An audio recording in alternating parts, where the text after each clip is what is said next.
கனிவும் கற்பனை வளமும் கொண்ட கடகராசி அன்பர்களே, இதுவரை தொழில் ஸ்தானமான 10ஆம் ராசியில் இருந்து வந்த குரு பகவான் சித்திரை மாதம் 18ஆம் நாள் முதல் லாபஸ்தானமான 11ஆம் வீட்டில் சஞ்சாரம் செய்ய இருக்கின்றார். லாபஸ்தானத்தில் இருக்கின்ற குரு பகவான் தான் நின்ற ராசியில் இருந்து 5ஆம் பார்வையாக கன்னி ராசியான சகோதரஸ்தானத்தையும், 7ஆம் பார்வையாக விருச்சிக ராசியான புத்திரஸ்தானத்தையும், 9ஆம் பார்வையாக மகர ராசியான களத்திரஸ்தானத்தையும் பார்வையிட இருக்கின்றார். குரு பகவான் 5ஆம் பார்வையாக சகோதரஸ்தானத்தை பார்ப்பதால் இளைய உடன் பிறந்தவர்களின் வழியில் ஒத்துழைப்பு கிடைக்கும். சிறுதூர பயணங்கள் செல்வதற்கான வாய்ப்புகள் மேம்படும். எதிர்பார்த்த பணவரவு உண்டாகும். மனதில் தைரியமும் தன்னம்பிக்கையும் அதிகரிக்கும். வீட்டின் தேவைகளை அறிந்து நிறைவேற்றி வைப்பீர்கள். குரு பகவான் 7ஆம் பார்வையாக புத்திரஸ்தானத்தை பார்ப்பதினால் பூர்வீக சொத்துக்களில் இருந்து வந்த பிரச்சனைகள் தீரும். பேச்சில் தெளிவு பிறக்கும். புது வீடு வாகனம் வாங்கும் வாய்ப்புகள் ஏற்படும்.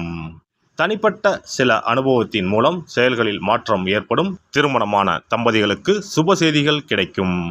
குலதெய்வ பிரார்த்தனை மற்றும் வழிபாடுகளை மேற்கொள்வீர்கள். குரு பகவான் 9ஆம் பார்வையாக களத்திரஸ்தானத்தை பார்ப்பதினால் அயல்நாடு செல்வதற்கான வாய்ப்புகள் அமையும். திறமைக்கான மதிப்புகள் கிடைக்கும். ஆன்மீக பயணங்களை மேற்கொள்வீர்கள். தர்ம பணிகளில் ஈடுபாடுகள் உண்டாகும். அரசாங்க விஷயங்களில் இருந்து வந்த தாமதம் நீங்கும். தந்தை வழியில் ஒத்துழைப்பு கிடைக்கும். குரு பகவான் லாபஸ்தானத்தில் நிற்பதினால் தனவரவுகளில் இருந்து வந்த நெருக்கடிகள் குறையும். உடன் பிறந்தவர்களின் வழியில் ஒத்துழைப்பு ஏற்படும். வெளிவட்டாரத்தில் செல்வாக்கும் மதிப்பும் உயரும். குழந்தைகளின் எண்ணங்களை நிறைவேற்றி வைப்பீர்கள். மனதளவில் புதிய நம்பிக்கையும் தைரியமும் உண்டாகும். எதிர்பாராத சில அதிர்ஷ்டகரமான வாய்ப்புகள் கிடைக்கும். குரு பகவான் கிருத்திகை நட்சத்திரத்தில் சஞ்சாரிக்கும் போது தனவரவுகளில் இருந்து வந்த தாமதங்கள் விலகும். குடும்பத்தில் வேறுபாடுகள் ஏற்பட்டாலும் ஒற்றுமை குறையாது. வெளிவட்டார தொடர்புகளால் ஆதாயம் அடைவீர்கள். வியாபாரத்தில் சில நுட்பங்களை புரிந்து கொண்டு வரவுகளை மேம்படுத்துவீர்கள். அரசு காரியங்களில் அனுகூலம் ஏற்படும். நிலுவையில் இருந்து வந்த செயல்களை செய்வதற்கான சூழல் உண்டாகும். குரு பகவான் ரோகிணி நட்சத்திரத்தில் சஞ்சாரிக்கும் போது பணி நிமித்தமான வெளியூர் தொடர்புகளால் மதிப்பும் ஆதாயமும் அதிகரிக்கும். குரு பகவான் ரோகிணி நட்சத்திரத்தில் சஞ்சாரிக்கும் காலகட்டத்தில் பணி நிமித்தமான வெளியூர் தொடர்புகளால் மதிப்பும் ஆதாயமும் ஏற்படும். எதிர்பார்த்திருந்த கடன் சார்ந்த உதவிகள் கிடைக்கும். விடாப்பிடியாக செயல்பட்டு நினைத்ததை செய்து முடிப்பீர்கள். தேவைகளை நிறைவேற்றிக் கொள்வதற்கான வாய்ப்புகள் அமையும். உறவினர்களிடத்தில் புரிதலும் அனுசரிப்பும் வேண்டும். உடல் தோற்றத்தில் சிறு சிறு மாற்றங்கள் ஏற்படும். மனதளவில் இருந்து வந்த கவலைகள் நீங்கி புத்துணர்ச்சி ஏற்படும். குரு பகவான் மிருகசிரிச நட்சத்திரத்தில் சஞ்சாரிக்கும் போது குழந்தைகளின் வழியில் மகிழ்ச்சியான சூழல் உண்டாகும். கடன் சார்ந்த பிரச்சனைகளை குறைப்பதற்கான சூழல் அமையும். வழக்கு தொடர்பான விஷயங்களில் திடீர் திருப்பங்கள் ஏற்படும். உயர்நிலை கல்வியில் நல்ல மதிப்பெண்களை பெறுவீர்கள். அசையா சொத்துக்களை வாங்குவதற்கான எண்ணங்கள் மேம்படும். பொழுதுபோக்கு விஷயங்களில் தனிப்பட்ட ஈர்ப்பு ஏற்படும். குரு பகவானின் வக்கரகால சஞ்சாரத்தின் போது சிந்தனையின் போக்கில் மட்டும் சற்று கவனத்துடன் இருக்கவும். ஆடம்பரமான விஷயங்களை தவிர்ப்பது நெருக்கடியை குறைக்கும். சுபகாரிய செயல்களில் பொறுமையை கையாளவும். வியாபாரத்தில் போட்டிகள் மேம்படும். மற்றவர்களின் பேச்சுக்களில் உள்ள உண்மை நிலைகளை அறிந்து புதிய செயல்களில் ஈடுபடுவதை மேற்கொள்ளவும். இந்த குருப்பெயர்ச்சியால் பெண்களுக்கு உண்டாகும் பொதுவான பலன்கள். குழந்தைகள் பற்றிய கவலைகள் உண்டாகும். பொன் பொருள் சேர்க்கைக்கான முயற்சிகள் கைகூடி வரும். சிறு மற்றும் குறு தொழிலில் இருப்பவர்களுக்கு முன்னேற்றம் உண்டாகும். பூர்வீக சொத்துக்கள் கிடைப்பதில் இருந்து வந்த தடைகள் விலகும். தடைப்பட்ட காரியங்களை செய்து முடிப்பீர்கள். எதிர்பாராத சில பயணங்களின் மூலம் புதிய அனுபவம் கிடைக்கும். மாணவர்களுக்கு கல்வியில் இருந்து வந்த மந்தநிலை விலகி உற்சாகத்தோடு செயல்படுவீர்கள். சிந்தனையின் போக்கில் தெளிவு பிறக்கும். உயர்நிலை கல்வியில் சாதகமான வாய்ப்புகள் அமையும். ஆசிரியர்களின் ஆலோசனைகளும் வழிகாட்டுதலும் நல்ல மதிப்பெண்களை பெற வழிவகுக்கும். விளையாட்டு துறைகளில் திறமைகளை வெளிப்படுத்தி பாராட்டுகளை பெறுவீர்கள். உத்தியோகஸ்தர்கள் உத்தியோக பணிகளில் புதிய பொறுப்புகளும் உயர்வான சூழல்களும் கிடைக்கும். முயற்சிக்கு உண்டான இடமாற்றம் அமையும். மனதிற்கு பிடித்த விதத்தில் புதிய வேலைவாய்ப்புகள் கிடைக்கும். குடும்ப விஷயங்கள் பகிர்வதை தவிர்ப்பது நல்லது. இழுபறியாக இருந்து வந்த சில வரவுகள் கிடைக்கும். சக பணியாளர்களிடத்தில் அனுசரித்து செல்லவும். வெளிநாடு சென்று வேலை செய்வதற்கான வாய்ப்புகள் சாதகமாக அமையும். வியாபாரிகள் வியாபாரத்தில் இருந்து வந்த நெருக்கடியான சூழல் குறையும். அரசு வழியில் சில உதவிகள் கிடைக்கும். எதிர்காலம் சார்ந்த சில முடிவுகளும் அபிவிருத்திக்கான வாய்ப்புகளும் உண்டாகும். வாக்குறுதிகள் அளிக்கும் பொழுது சற்று சிந்தித்து செயல்படவும்.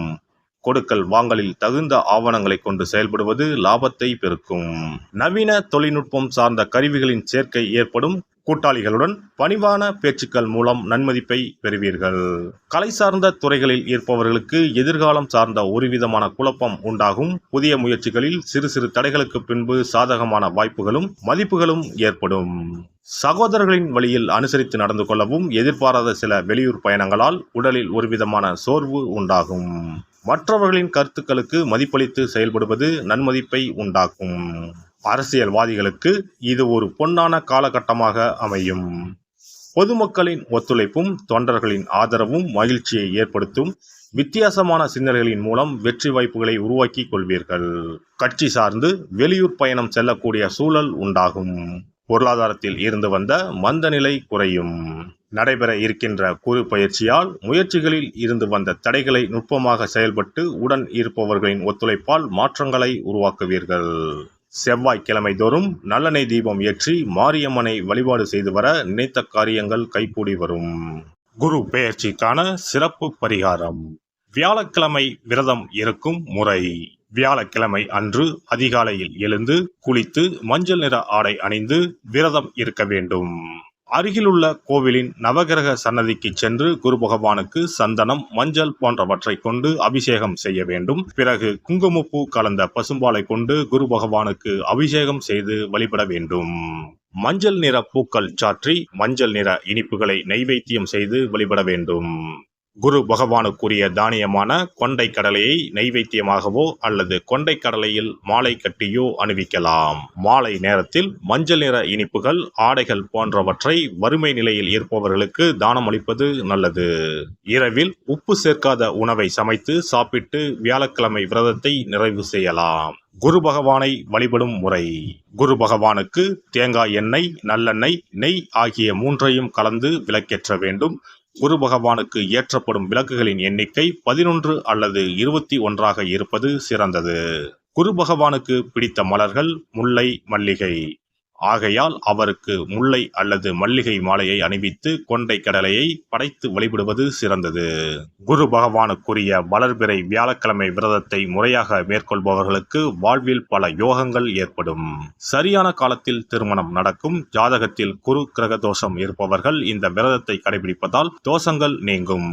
தொழில் வியாபாரங்களில் சரியான வருமானங்கள் இல்லாதவர்கள், குடும்ப பொருளாதார நிலை சிறப்பாக இல்லாதவர்கள் இந்த விரதத்தை மேற்கொள்வதால் குரு பகவானின் அருள் கிடைக்கப்பெற்று தொழில் வியாபாரங்களில் செல்வ வளம் பெருகும். மேலும் எதிர்பாராத சிறந்த வாழ்க்கை உண்டாகும்.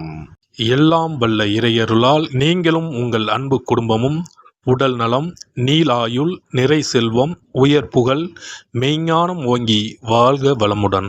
இந்த வீடியோ பதிவு உங்களுக்கு பிடித்திருந்தால் லைக் பண்ணுங்க, கமெண்ட் பண்ணுங்க, ஷேர் பண்ணுங்க. மறக்காம சப்ஸ்கிரைப் பண்ணுங்க. பக்கத்துல இருக்கிற பெல் பட்டனை கிளிக் பண்ணுங்க. நன்றி, வணக்கம். ஓம் நமச்சிவாய. சிவாய நம.